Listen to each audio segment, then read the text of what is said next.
हरिओम तत्सत। कैसे हैं आप सभी लोग? क्या आपको भी बहुत ज्यादा भूख लगती है? क्या आपको भी बहुत ज्यादा प्यास लगती है? क्या आपको भी बहुत ज्यादा यूरिनेशन रहता है? क्या आपके जो कहीं पे भी कट लग जाता है तो वो हील नहीं हो पाता है? क्या आपको बहुत ज्यादा कमजोरी रहती है जिसकी वजह से आप कई दिनों से बहुत ही ज्यादा परेशान है? तो दोस्तों वह जो प्रॉब्लम है वह है डायबिटीज मेलाइटिस की प्रॉब्लम। आपको सामान्य भाषा में कहें तो शुगर की प्रॉब्लम है। तो दोस्तों अगर आपको भी है शुगर की प्रॉब्लम तो आप इस वीडियो को लास्ट तक जरूर देखें।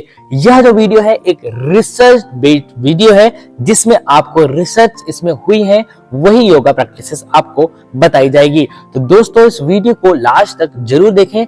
तो दोस्तों यह जो वीडियो है यह 3 पार्ट में होगी। इसमें पार्ट 1 में आपको डायबिटीज का इंट्रोडक्शन दिया जाएगा और उसके व्हाट इज डायबिटीज क्या है वो आपको बताई जाएगी। पार्ट 2 में आपको डायबिटीज के कॉजेस क्या हैं, सिम्टम्स क्या हैं वो बताए जाएंगे। और पार्ट 3 में आपको उसका ट्रीटमेंट जिसमें आपको बताया जाएगा उसकी योगा प्रैक्टिसेस, आपको प्राणायाम, आपको मुद्रा और उसकी सत्कर्म क्रिया, आपको होम रेमेडीज और कौन सी एक डाइट है जो आपको लास्ट में बताया जाएगा और एक ऐसी टेक्निक है जो आपको बताएंगे तो बिल्कुल भी आप इस डायबिटीज की जो समस्या है उसमें आपको समाधान मिलेगा।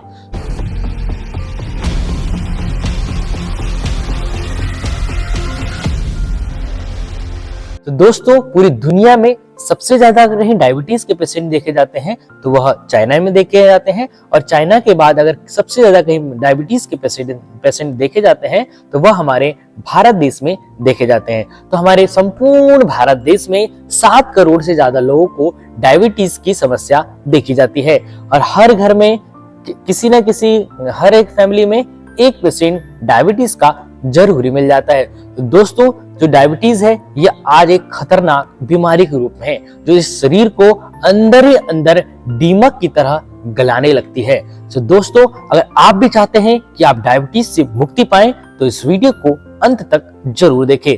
तो दोस्तों जो डायबिटीज है अब हम जानेंगे व्हाट इज डायबिटीज, कि डायबिटीज क्या होता है। तो हमारा पूरा जो शरीर है इस शरीर में अलग अलग सिस्टम्स लगे होते हैं। तो उसमें से एक सिस्टम है जिस सिस्टम का नाम है एंडोक्राइन सिस्टम, जिसमें दोस्तों हमारे जो पूरे शरीर में अलग अलग ऑर्गन्स होते हैं। उसमें से एक ऑर्गन है जिस ऑर्गन का नाम है पेनक्रियास।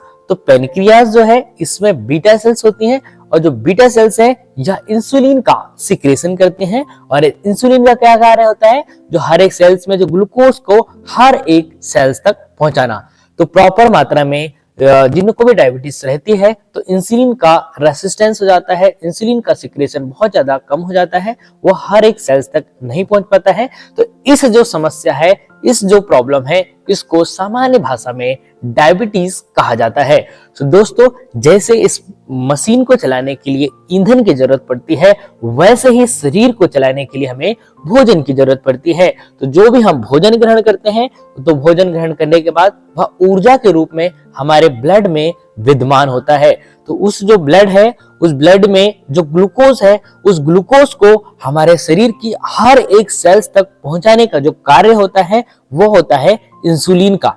तो इंसुलिन की कमी की वजह से जो सेल्स हैं, जो ग्लूकोज है वो हर एक सेल्स तक ग्लूकोज को इंसुलिन नहीं पहुंचा पाती क्योंकि शरीर में कमी होती है। तो अगर शरीर के हर एक सेल्स तक वह ग्लूकोज को नहीं पहुंच पाती तो वही जो ग्लूकोज है हमारे पूरे ब्लड में ट्रैवल करने लगता है और वो पूरे ब्लड में ट्रैवल करने लगता है जिसकी वजह से क्या होता है कि हमें यह डायबिटीज की प्रॉब्लम होती है। और इसी वजह से हमारा जो ब्लड होता है उसमें ग्लूकोज की जो मात्रा है उसका जो है ज्यादा देखा जाता है। तो दोस्तों जो अगर हम इसके देखें कि नॉर्मल रेंज क्या होती है तो अगर इसमें 3 तरीके से होता है। फर्स्ट जो है उसमें फास्टिंग चेक किया जाता है जो बिल्कुल खाली पेट होता है, और दूसरा जो है जो हमारे खाना खाने के बाद चेक किया जाता है, और तीसरा रैंडमली चेक किया जाता है। तो सामान्य अगर रेंज देखें तो वर्तमान में जो मॉडर्न मेडिकल साइंस में तो वो है 70 से लेकर 140 के बीच में अगर आपका शुगर लेवल रहता है तो दैट इज नॉर्मल। अगर आपका थोड़ा भी अगर पहुंच जाता है 150 तक भी अगर पहुंच जाता है तो दैट इज नॉर्मल। अगर आपका 150 से भी ज्यादा, अगर 200 से भी ज्यादा अगर आपका शुगर लेवल है तो यह इसको आप शुगर के पेशेंट कहे जाते हैं। सो दोस्तों, इसके चेक करने के अलग अलग टेस्ट होते हैं, जैसे ग्लूकोमीटर से भी चेक किया जाता है, HbA1c टेस्ट होता है जो 3 मंथ में होता है। सो दोस्तों, यह थी समस्या जो डायबिटीज की। अब हम जानेंगे कि डायबिटीज के कि क्या क्या उसके कॉजेज होते हैं। तो दोस्तों, सबसे ज्यादा को कारण है जो वर्तमान समय में है वो है हमारा स्ट्रेस, और दूसरा सबसे बड़ा जो कारण है वो है कॉन्स्टिपेशन, और तीसरा जो सबसे ज्यादा कारण है वो है लाइफ स्टाइल। अगर आपकी है सीडेंटरी लाइफ स्टाइल, आप कुछ वर्क नहीं कर रहे हैं, फिजिकल प्रैक्टिसेस नहीं कर रहे हैं, तो यह डायबिटीज की प्रॉब्लम बहुत ही ज्यादा देखी जाती है। सो दोस्तों, चौथा जो कारण है वो है हेरिडिटी। अगर आपके फादर मदर को भी है, जनरेशन से चली आ रही है, तो वो भी हमें हो सकती है। तो दोस्तों, आजकल बहुत ही ज्यादा ये समस्या देखी जाती है। इसका एक और कारण है वो है मेडिसिन। हम किसी भी रूप के मेडिसिन लेते हैं, चाहे वो हमें फीवर होता है तो हम मेडिसिन लेते हैं, और कई रूप में हम मेडिसिन लेते हैं, वह हमारे बीटा सेल्स को का जो है रेसिस्टेंस स्टार्ट कर देता है। तो ऐसे बहुत सारे जो कारण है जिसकी वजह से डायबिटीज की प्रॉब्लम देखी जाती है। अब हम बात करेंगे उसके कौन कौन से सिम्टम्स होते हैं जिससे आप पता लगा सकते हैं शरीर में कि आपको भी डायबिटीज है। तो भूख जो है दोस्तों बहुत ही ज्यादा लगने लगती है, प्यास बहुत ज्यादा लगने लगती है, यूरिनेशन बहुत ही ज्यादा होने लगता है, कॉन्स्टिपेशन रहता है, सेक्सुअल जो पावर है वो धीरे धीरे कम होने लगती है, और कहीं पर भी बॉडी में कट लग जाए तो वो प्रॉपर हील नहीं हो पाता है, आंखों में जो है दोस्तों कमजोरी आने लगती है। ऐसे ये कुछ सिम्टम्स हैं जो देखे जाते हैं। इसके डायबिटीज अगर लंबे समय से है, अगर आपको 3 साल से भी ज्यादा समय से हो चुका है, इसके शरीर में कॉम्प्लिकेशन देखे जाते हैं। इसमें 3 होता है। फर्स्ट, डायबिटीज रेटिनोपैथी, जिसमें आंखों से संबंधित आप समस्या होती है। दूसरी है डायबिटीज नेफ्रोपैथी, जिसमें किडनी रिलेटेड प्रॉब्लम होती है। तीसरा जो है डायबिटीज न्यूरोपैथी, जिसमें हमारे जो पैर के तलवे हैं इसमें जलन होने लगती है। तो दोस्तों, यह 3 कॉम्प्लिकेशंस मोस्टली देखे जाते हैं। तो दोस्तों, आपको घबराने की जरूरत नहीं है, आपको इसमें लास्ट तक जरूर आपको बताया जाएगा। अब हम जानेंगे कि डायबिटीज के कौन कौन से ऐसे योगाभ्यास है जो आप कर सकते हैं। दोस्तों, सबसे पहले जिनको भी डायबिटीज की प्रॉब्लम है तो अपने जीवन में एक बात जरूर आपको ध्यान रखना है कि एक दिन में आपको 1 किलोमीटर वॉक जरूर करना है। वॉक करने से क्या होगा कि जो ब्लड में आपका ग्लूकोज है वो हर एक बॉडी में उसका जो ट्रांसमिट ब्लड का जो सर्कुलेशन है वो इंक्रीज होगा। तो आपको वॉक 1 किलोमीटर स्टार्टिंग में जरूर करना है। उसके बाद में आपको योगाभ्यास प्रारंभ करना है। तो आप नॉर्मल आपको इस तरीके से सिटिंग पोस्चर्स में बैठ जाना है जैसे मैं बैठा हुआ हूं। तो सर्वप्रथम आपको 3 बार लंबी गहरी सांस लेना है, धीरे से सांसों को छोड़ देना है, पुनः लंबी गहरी सांस लेना है, धीरे से सांसों को छोड़ना है। ओनली 1 टाइम ओम चैंटिंग करना है।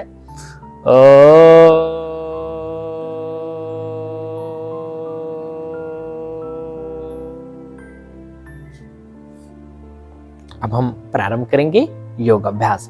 इसके लिए हम सबसे पहले जो आसन करेंगे वह दोनों पैरों को बिल्कुल सीधा कर लेंगे। दोनों पैरों को सीधा करने के बाद में अपने दोनों हाथ की हथेलियों को ऊपर की ओर ले जाएंगे। अपने दोनों हैंड्स को लेफ्ट साइड रखेंगे, अपने फोरहेड को मैट से लगाएंगे 1, फिर अपने opposite side right side 2, 3, 4, 5 and slowly come back. ऐसे आपको स्टार्टिंग में 5 टाइम्स से धीरे धीरे 20 टाइम्स तक आपको पहुंचाना है। अब हम दूसरी प्रैक्टिसेस करेंगे। उस आसन का नाम है वह है पश्चिम उत्तानासना। तो पश्चिम उत्तानासना के लिए आप नॉर्मल इस तरीके से बैठना है, दोनों हाथ की हथेलियों को ऊपर की ओर ले जाना है। सबसे पहले जो इतना जा पाए उन्हें इतना ले जाना है, आगे जा पाए इतना ले जाना है, और नॉर्मल फाइनल इस पोजीशन में आपको होल्ड कर देना है। अगर आप इतना जा पा रहे हैं तो इतना जाइए, इतने जा पा रहे हैं तो पूरा आपको आगे की ओर इस तरीके से चले जाना है।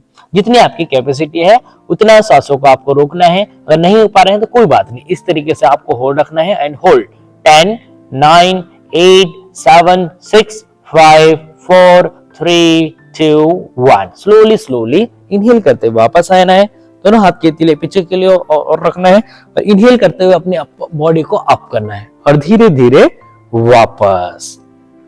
अब हम करेंगे नौका संचलनासन का अभ्यास। दोनों हैंड्स को लॉक करना है, ऐसे एक्सहेल करते हुए आगे की ओर जाना है, तो इनहेल करते हुए वापस ऐसे 1 2 3 4 5 6 7 8 9 and 10 anti-clockwise 10 9 8 7 6 5 4 3 2 and 1। धीरे धीरे आपको वापस आना है। अब दोनों हाथ की हथेलियों को बिल्कुल साइड में रखना है। अब अगला अभ्यास करेंगे वह है वक्रासन। वक्रासन के लिए राइट नी को इस तरीके से फोल्ड करना है, अपने लेफ्ट हैंड को बिल्कुल कमर के साइड में रखना है, अपने राइट हैंड को भी पीछे रखना है, लेफ्ट हैंड को अप करना है। अगर आपका राइट नी फोल्ड करें तो लेफ्ट हैंड को अप करना है, धीरे धीरे साइड में करते हुए अपने लेफ्ट हैंड को इस तरीके से रखना है और बॉडी को राइट साइड ट्विस्ट करना है, दैट इज वक्रासन। आप इस तरीके से भी देख सकते हैं। या आपको होल्ड रखना है, होल्ड 10 9 8 7 6 5 4 3 2 1। अब धीरे धीरे अपने नेक को स्टेबल रहना है, लेफ्ट हैंड को रिलैक्स करना है एंड राइट लेग को रिलैक्स करना है। अब हम राइट लेग से अब हम करेंगे लेफ्ट लेग से। अब लेफ्ट लेग को फोल्ड करना है और राइट नी के बिल्कुल साइड में रखना है। धीरे धीरे श्वास लेते हुए अपने राइट हैंड को अप करना है और बॉडी को लेफ्ट साइड ट्विस्ट करना है और इस तरीके से आपको होल्ड रखना है। Hold 10 9 8 7 6 5 4 3 2 and 1। slowly come back। तो इस आसन का नाम है दैट इज वक्रासन।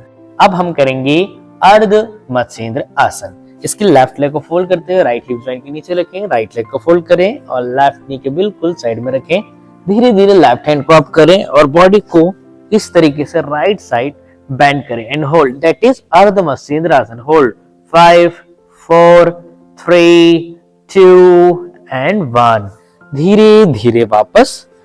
अब धीरे धीरे अपने लेफ्ट लेग को रिलैक्स करें, देन राइट लेग को रिलैक्स करें। अब राइट लेग को फोल्ड करें और अपने लेफ्ट बिल्कुल हिप जॉइंट के नीचे रखें, लेफ्ट लेग को फोल्ड करें, राइट नी के बिल्कुल रखें। अब धीरे धीरे अपने राइट हैंड को अप करें और बॉडी को लेफ्ट साइड बेंड करें, इस तरीके से लेफ्ट साइड बेंड करें एंड होल्ड 10 9 8 7 6 5 4 3 2 1। धीरे धीरे वापस लेफ्ट लेग को रिलैक्स करें, देन राइट लेग को रिलैक्स कर दें। तो ये जो प्रैक्टिसेस थी इसको बोला जाता है मत्स्येंद्र आसन, अर्ध मत्स्येंद्र आसन। अब हम अगला ट्विस्टिंग प्रैक्टिसेस करेंगे जिस आसन का नाम है दैट इज ट्विस्टिंग प्रैक्टिसेस। तो हैंड्स को बिल्कुल पीछे रखना है, नी के बीच में गैप करना है। अब लेफ्ट साइड नीचे जाए तो राइट साइड आपका नेक ज्वाइंट, तो धीरे धीरे वापस आना है, राइट साइड नी जाए तो लेफ्ट साइड आपका नेक ज्वाइंट जाना चाहिए। ऐसे आपको 10 टाइम्स करना है। यस, लेफ्ट साइड नीली जाए तो राइट साइड आपका नेक joint. Yes, 1 2 3 4 5 6 7 8 9 and 10। slowly come back। धीरे धीरे आपको वापस में आना है। दोस्तों अगला आसन के लिए आराम से लेट जाइए, इस तरीके से शवासन की स्थिति में लेट जाए। अगला आसन हम करेंगे दैट इज पवन मुक्त आसन। इस तरीके से लॉक करें एंड होल्ड रखें। होल्ड 10 9 8 7 6 5 4 3 2 1। आगे पीछे रोल करेंगे। Yes, 1 2 3 4 5 6 7 8 9 and 10। धीरे धीरे वापस। इस तरीके से दोस्तों आपको 10 टाइम्स तक करना है, धीरे से आराम से लेट जाना है।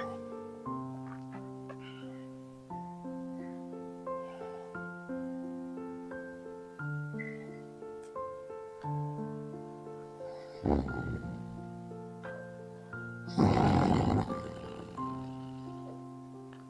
हम अगला आसन करेंगे, वो है मंडूक आसन। मंडूक आसन डायबिटीज के लिए सबसे बेस्ट आसन होता है। तो इसके लिए नॉर्मल आप दंडासन की स्थिति में ऐसे बैठें, धीरे धीरे दोनों पैरों को फोल्ड करें और आराम से वज्रासन की स्थिति में इस तरीके से आप बैठ जाएं। अब दोनों सबसे पहले प्रारंभिक स्थिति में अगर जो वज्रासन में ना बैठ पाए वो चेयर में भी या नॉर्मल सुखासन की भी स्थिति में बैठ सकते हैं। इसमें फर्स्ट स्टेप में आपको अपने पाम एरिया के बिल्कुल सेंटर वाले पार्ट को नेवल के ऊपर रखना है, राइट हैंड को उसके ऊपर, और धीरे धीरे आपको श्वास छोड़ते हुए बिल्कुल आगे की ओर आपको इस तरीके से जाना है, होल्ड रखना है, हेड अप करके रखना है, होल्ड 10 9 8 7 6 5 4 3 2 एंड 1। धीरे धीरे आपको वापस आना है। तो यह जो अभ्यास है ये आपका फर्स्ट स्टेप हुआ मंडूक आसन का। हम दूसरे स्टेप में क्या करेंगे, अपने दोनों हाथ की हथेलियों को, अपने फिंगर्स को अंगूठा अंदर फिंगर्स से लॉक करेंगे, लेफ्ट हैंड को लेफ्ट नी के अपने नेवल के बिल्कुल साइड में रखेंगे, राइट हैंड को लॉक करते हुए अपने राइट नेवल के बिल्कुल साइड में रखेंगे। एक्सेल करते हुए हेड अप करते हुए एक्सेल करते forward and hold for 10 second. 10 9 8 7 6 5 4 3 2 and 1। धीरे धीरे आपको वापस आना है। ये जो अभ्यास है आप इसको 5 मिनट से लेकर 10 मिनट तक आप इस मंडूक आसन का अभ्यास करें। निश्चित रूप से ही दोस्तों यह डायबिटीज के लिए बहुत ही बेनिफिशियल है। डायरेक्ट जो पेनक्रियास जो हमारे ग्लैंड है, पेनक्रियास में डायरेक्ट इसका इफेक्ट होता है और आपको इस समस्या से जरूर फायदा मिलेगा। तो दोस्तों आपने जाना यह है आसन। दोस्तों अब हम करेंगे षटकर्म की क्रिया, जिसमें हम सबसे पहले करेंगे कपाल भाती क्रिया।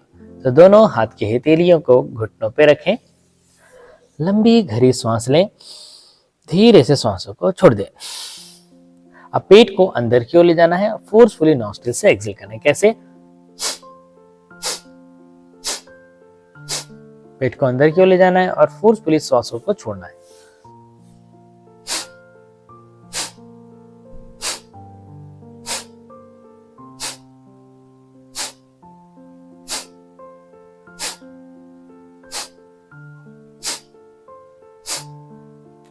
ऐसे आपको भी कपालभाति बहुत ही बेनिफिशियल है जिन्हें डायबिटीज की प्रॉब्लम होती है। दोस्तों ये एब्डोमिनल से रिलेटेड जितनी भी समस्या है उसके लिए बहुत ही बेनिफिशियल, चेहरे में अगर चमक चाहिए उसके लिए भी बहुत ही ज्यादा बेनिफिशियल है। दोस्तों अब हम अगली क्रिया करेंगे जिस क्रिया का नाम है अग्निसार क्रिया। अग्निसार क्रिया के लिए क्या करना है, आपको त्रिबंध का नॉलेज होना बहुत ज्यादा जरूरी है, जिसमें दोस्तों अलग से हमने एक बंद का वीडियो बना दिए हैं, डिस्क्रिप्शन में आपको मिल जाएगा, वहां पर देख के आप त्रिबंध कैसे किया जाता है उसको आप देख सकते हैं। तो दोस्तों अग्निसार क्रिया कैसे करते हैं, जिसमें सबसे पहले जालंधर बंद लगाना है, अपने चिन वाले एरिया को कंठकूप पे लगा रहे, मेन्यूब्रियम जो रीजन है इस पे ले जाना है, इस तरीके से लगाना है। पहले देखिए, deep inhale then forcefully exhale, अपने चिन को बिल्कुल मेन्यूब्रियम रीजन पे लगाना है और पेट को अंदर की ओर ले जाना है।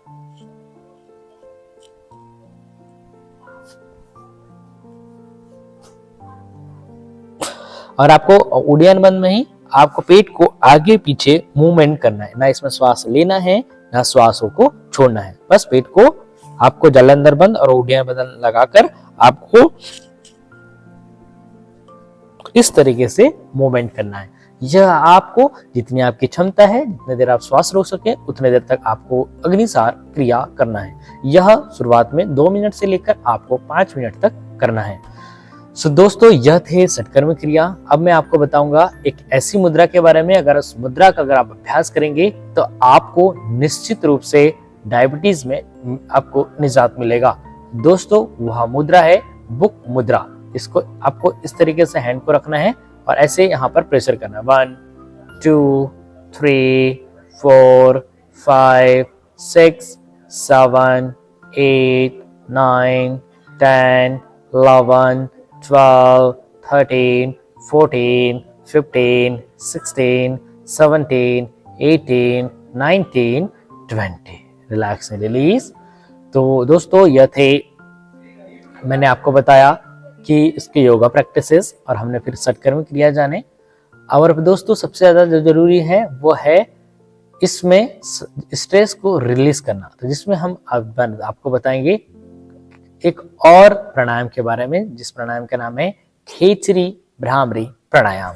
इसके लिए आपको क्या करना है, अपने टंग को फोल्ड करना है। कैसे? पीछे की ओर ले जाना है, अपने अंगूठे वाले भाग को बिल्कुल अपने कानों को बंद करना है, स्मॉल फिंगर को चिन के ऊपर, अपने रिंग फिंगर को नोज के बिल्कुल एंड पार्ट में, मिडिल फिंगर को बिल्कुल अपने आई को बिल्कुल सेंटर में, और इंडेक्स फिंगर को आईब्रोज के बिल्कुल एंड पार्ट में। दैट इज खेचरी भ्रामरी प्राणायाम। टंग को फोल्ड करना है 3 टाइम्स, खेचरी भ्रामरी प्राणायाम।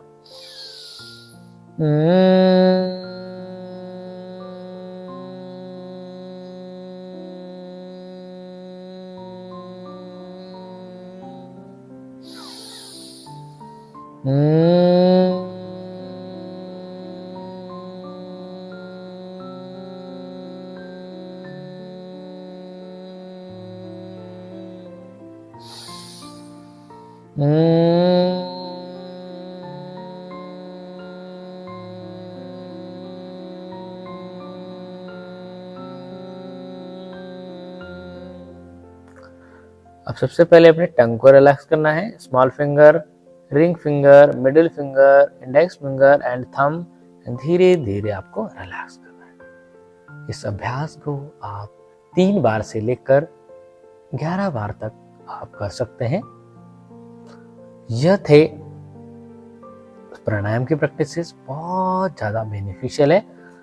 अब दोस्तों आपको जो बताया जाएगा वह है होम रेमेडीज, जो आपको सुबह से लेकर शाम तक ध्यान रखना है।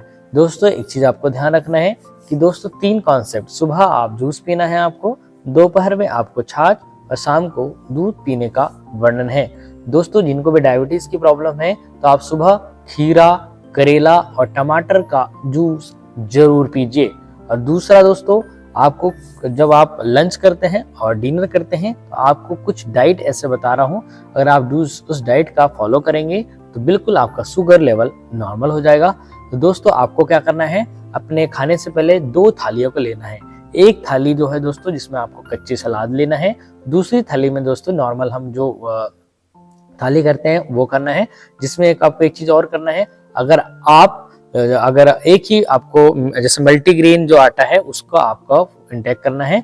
और दोस्तों दूसरी जो थाली है जिसमें कच्ची चीजें लेना है, तो इसमें आपको क्या करना है, जो कच्ची थाली है इसमें आपका सपोज दैट किसी का 60 kg वेट है, 60 का अगर हम आधा कर दें तो वो 30 होता है, तो 30 का भी आधा कर दें तो वो 15 हो जाता है। तो दोस्तों आपको इसमें 1 0 और लगा दें, तो दोस्तों 150 ग्राम आपको कच्ची सलाद लंच करने से पहले खाना है। कच्ची सलाद में आप गाजर ले सकते हैं, आप चुकंदर ले सकते हैं, आप मूली ले सकते हैं, आप कैबेज ले सकते हैं, आप शिमला मिर्च ले सकते हैं।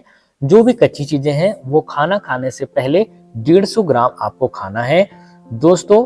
उसके बाद जो भी आप नॉर्मल लंच करते हैं उसके बाद आपको खाना है। तो दोस्तों इस डाइट को आपको फॉलो करना है।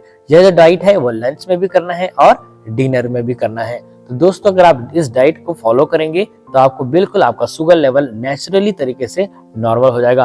तो दोस्तों क्या आप भी हमसे पर्सनल कंसल्टेशन करना चाहते हैं, क्या आप भी डायबिटीज से मुक्ति पाना चाहते हैं, तो दोस्तों आपको हम फ्री ऑफ कॉस्ट कंसल्टेशन किया जाता है। तो नीचे दिए गए जो नंबर है इसमें आप कॉल कर सकते हैं, मैसेज कर सकते हैं, आपकी जो समस्या है उसमें समाधान मिल जाएगा। तो चलिए दोस्तों, अगर आपने अभी तक भी सब्सक्राइब नहीं किया है तो सब्सक्राइब कर दीजिए, इतनी मेहनत करते हैं आप सभी के लिए। तो दोस्तों मिलते हैं आपको नए वीडियो के साथ। स्वस्थ रहें, मस्त रहें, व्यस्त रहें, किसी परेशानी से ना त्रस्त रहें। जय हिंद, जय भारत।